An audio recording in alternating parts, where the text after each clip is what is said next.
Title: The Silent Harvest. In the heart of a desolate countryside, where the fields lay flat and the sky stretched endlessly, there stood an old farmhouse, forgotten by time. It was a relic, surrounded by overgrown weeds and the remnants of a once thriving farm.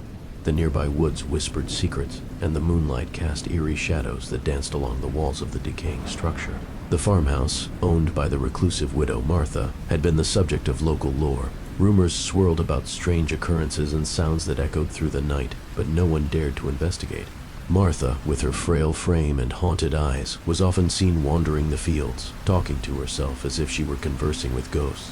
One fateful evening, a storm brewed on the horizon, dark clouds rolling in like a menacing wave. A loud clap of thunder shattered the silence, and with it, a figure emerged from the woods.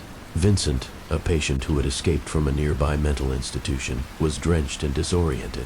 His mind, a twisted maze of dark thoughts and fragmented memories, urged him forward as he stumbled upon the farmhouse. Vincent had always been plagued by hallucinations, voices that taunted him, urging him to seek refuge from a world he could no longer trust. As he approached the farmhouse, he felt an inexplicable pull, as if the very walls called to him. The door, creaking on its hinges, seemed to beckon him inside. Inside, the air was thick with the scent of mildew and decay. Shadows lurked in every corner, and the floorboards groaned under his weight. Vincent explored the dimly lit rooms, each filled with remnants of Martha's past. Pictures of long-gone relatives, dusty furniture, and whispers of laughter that had once filled the air. But now, only silence reigned. As the storm raged outside, Vincent felt a sense of calm envelop him. He discovered a knife in the kitchen, its blade glinting ominously in the flickering candlelight. The voices grew louder, urging him to take control of his destiny. He imagined himself as the protector of this forsaken place, a guardian against the unseen threats that crept in the darkness. Martha, oblivious to the intruder, was in her bedroom, lost in a haze of memories. She clutched an old photograph, tears streaming down her cheeks as she whispered the names of those she had loved and lost. Suddenly, she heard a noise, a soft rustling followed by the unmistakable sound of footsteps. Her heart raced as she felt a chill run down her spine. Vincent, now consumed by paranoia, believed that Martha was a figment of his imagination, a specter from his past. He approached her room, knife in hand, the shadows wrapping around him like a cloak.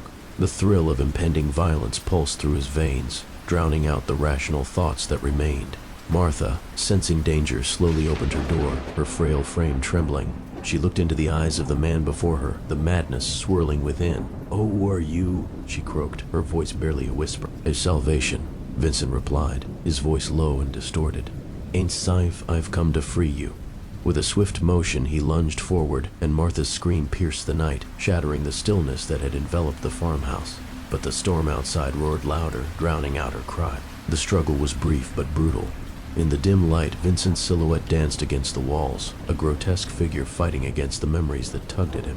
He could feel the voices in his head, urging him on, filling the void with a cacophony of despair. When it was over, silence fell once more, wrapping the farmhouse in a heavy blanket of dread. Vincent stood in the center of the room, breathless and consumed by a sense of calm. He gazed down at Martha, her eyes wide in terror, now eternally fixed in a state of shock. The storm outside began to subside, and the moonlight filtered through the window, illuminating the scene of chaos. Days passed, and Vincent settled into the farmhouse, convinced he had found his sanctuary. He spoke to Martha's lifeless body, confiding in her as if she were still alive. The whispers in his mind had quieted, replaced by a false sense of companionship. The townsfolk, curious about the old farmhouse, ventured closer, only to be met with an unsettling atmosphere.